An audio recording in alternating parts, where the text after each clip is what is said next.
मैं इनको ये कह रहा हूं, चंद्रचूड़ साहब अगर जज ना होते, इनको चपड़ासी की नौकरी ना मिलती कहीं, जितनी इनकी समझ है कि आस्था के आधार पे हम लोग फैसला कर रहे हैं, कोई सबूत नहीं है, कुछ नहीं है, लेकिन फिर भी दे देते हैं। और अगर कोई उनका हक ही नहीं था तो 5 एकड़ जमीन क्यों दे रहे हैं? मतलब ये तो बांट रहे हैं, हम तो मालिक हैं भाई, 5 एकड़ जगह दे देंगे, क्यों दी? तो जजमेंट ये थी कि एक तो जो बाबरी मस्जिद का पक्ष था, उन्होंने केस ठीक से नहीं लिखा, पढ़ा, लड़ा, जानबूझ के हारने के लिए केस लड़ा। ये जजमेंट के अंदर ही साफ साफ लिखा हुआ नजर आ जाएगा, जो लोग ध्यान से पढ़ेंगे। दूसरा ये कि बावजूद इसके के केस ठीक से भी नहीं लड़ा गया, फिर भी हिंदू पक्ष कोई भी सबूत नहीं दे पाया कि कोई मंदिर तोड़ के मस्जिद वहां बनाई गई थी, लेकिन फिर भी दे दो इन्हें। ये जजमेंट का लब्बुलवाब है। अब ये जजमेंट किस जज की है? बहुत ही विचित्र केस है ये। अगर 5 जज होते हैं ना, तो अलग अलग तरह की जजमेंट होती है पांचों की।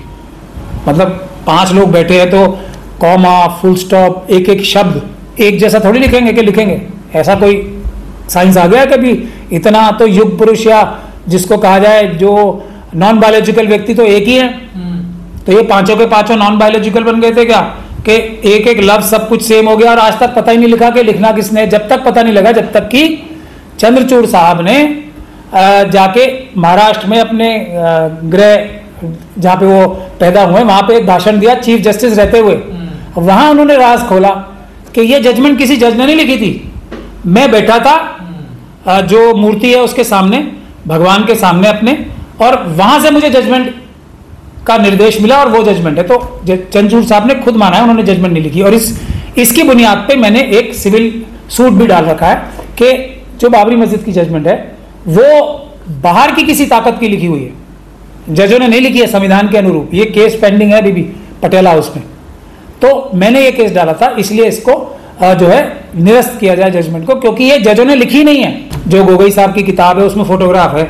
ये जजमेंट लिखने के बाद पार्टी तो भले ही जजों ने की हो, और बहुत सारी विचित्र विचित्र प्रकार की चीजों का मतलब प्रयोग किया हो, जैसे नजीर साहब गवर्नर बन गए, राज्यसभा मिल गई गोगोई साहब को, चंद्रचूड़ साहब तो है ही महान, उनको घर भी मिला हुआ है और एक और घर मिल गया, गाड़ियों के नंबर भी मिल गए, सब मिल गया, तो वो तो महान है ही।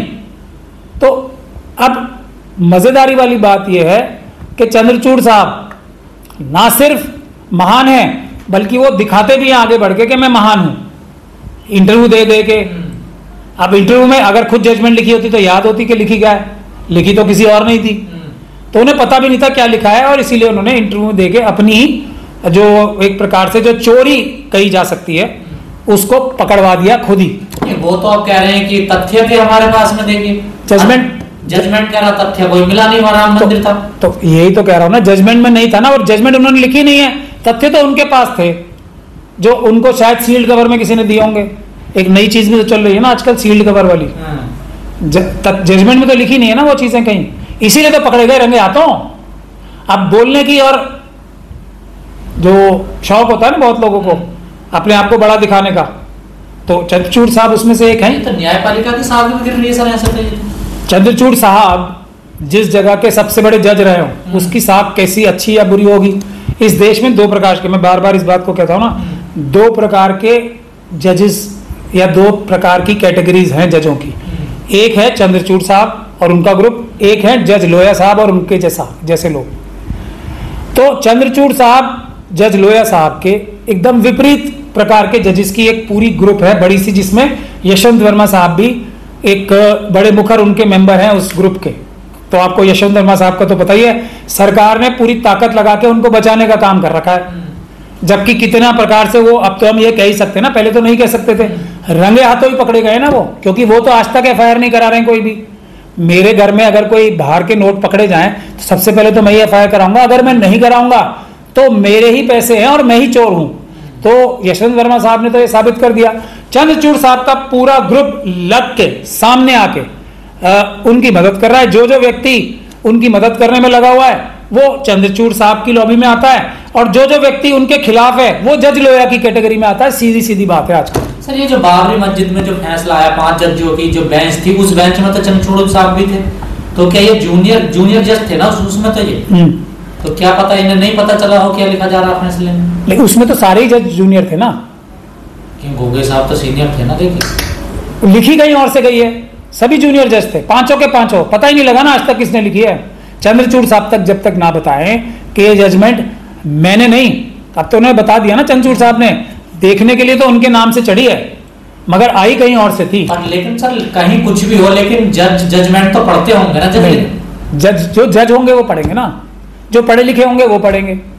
अब चंद्रचूड़ साहब को आप पढ़ा लिखा मानते हो तो इसका तो मैं कुछ नहीं सर, आप एडवोकेट हैं, मैं तो नहीं, मैं तो क्या कोर्ट में ऐसा होता है कि जज पढ़ नहीं पाते, समय नहीं मिलता, या ये क्या मामला क्या हो? पहले ऐसा नहीं होता था, आजकल तो ये परंपरा चल रही है। देखिए कि जज ने अपना जजमेंट ही नहीं पढ़ा, मीडिया में जाकर कुछ भी बोल रहा है। ऐसा एक एग्जांपल नहीं है भाई साहब, बहुत सारे एग्जांपल है, मैं आपको क्या बताऊं। अब बहुत सारी चीजें ऐसी हैं, हम न्यायिक व्यवस्था का विश्वास जनता का उठ ही ना जाए पूरा नहीं बता पाते। एक इशारा करके बताना चाहता हूं मैं कुछ चीजें। अभी लॉ रिसर्चर्स रख लिए सबने, जो एक एक दो साल के वकील होते हैं, या लॉ रिसर्चर्स सब हाईकोर्ट के जजेस के पास हैं कम से कम, और सुप्रीम कोर्ट में भी हैं। अब आप मुझे ये बताओ कि जजमेंट में किस प्रकार की रिसर्च करनी है। कोई जज अगर रिसर्चर को बताता है, इसका मतलब अपनी वो किस तरफ का क्या उसके दिमाग में चल रहा है वो उसको बताता है ना। 2 साल के बच्चे को, जो कानून के हिसाब से भी 2 साल ही हुए से 1 साल हुआ है, अपना माइंड दिया ना उसे, दिया ना। इस प्रकार की जजमेंट्स आ रही हैं, और इस प्रकार की जो लंबी लंबी hefty जजमेंट्स आती है ना, वो आप सोच लो कैसे आती है। लॉ रिसर्चर्स बेचारे मेहनत कर रहे होते हैं, नाम किसी और का हो रहा होता है। ऐसा इंप्रेशन पूरे बार में साफ तौर पे है।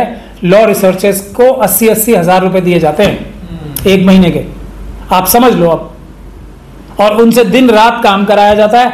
जब काम इतनी ज्यादा वो कर रहे हैं लॉ रिसर्चर, तो जजेस क्या करते होंगे, इससे ज्यादा मैं कुछ बोलना नहीं चाहता। इसीलिए ये इस प्रकार की जो सबूत जो पब्लिक डोमेन में आते हैं ना, कि जजमेंट के बारे में जज को ही नहीं पता खुद, वो उसका शायद वजह ये लॉ रिसर्चर्स भी हो सकते हैं। लेकिन इस केस में तो लॉ रिसर्चर्स नहीं थे ना, इस केस में तो कोई बाहर की ताकत थी।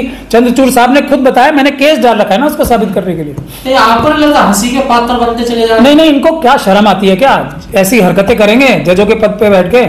इनको हंसी लो, इनके तो मजे आ रहे हैं। देश में मलाई और मलाई खा रहे हैं, बढ़िया बढ़िया सूट पहन के बीबीसी में इंटरव्यू दे रहे हैं, यहाँ दे रहे हैं वहां दे रहे हैं। कौन पूछेगा अगर इनमें जज ना होते तो? पत्रकार ने, मैं इनको ये कह रहा हूँ, चंद्रचूड़ साहब अगर जज ना होते, इनको चपरासी की नौकरी ना मिलती कहीं, जितनी इनकी समझ है, मैं ये बता सकता हूँ। ये तो सीजीआई रहे हैं, जज हैं। अब सीजीआई हैं तो इनके पिताजी भी सीजीआई थे, और इनके सुपुत्र भी जज बनेंगे। अब पूरी ताकत लगाई इन्होंने। मैं बॉम्बे गया था, मुंबई गया था, तो वहां के बॉम्बे हाईकोर्ट के जजेस ने मुझे बताया कि भाई यहाँ पे तो चंद्रचूड़ साहब के बेटे प्रैक्टिस करते हैं, और चंद्रचूड़ साहब चीफ जस्टिस जब थे, आप समझ लो अब इनका बेटा भी चीफ जस्टिस बनेगा अगर बन जाता है अभी जज तो। लेकिन मेरिट्स हैं उसके पास, ये ना है, इसका सीधा जवाब ना है, बिल्कुल मेरिट्स नहीं।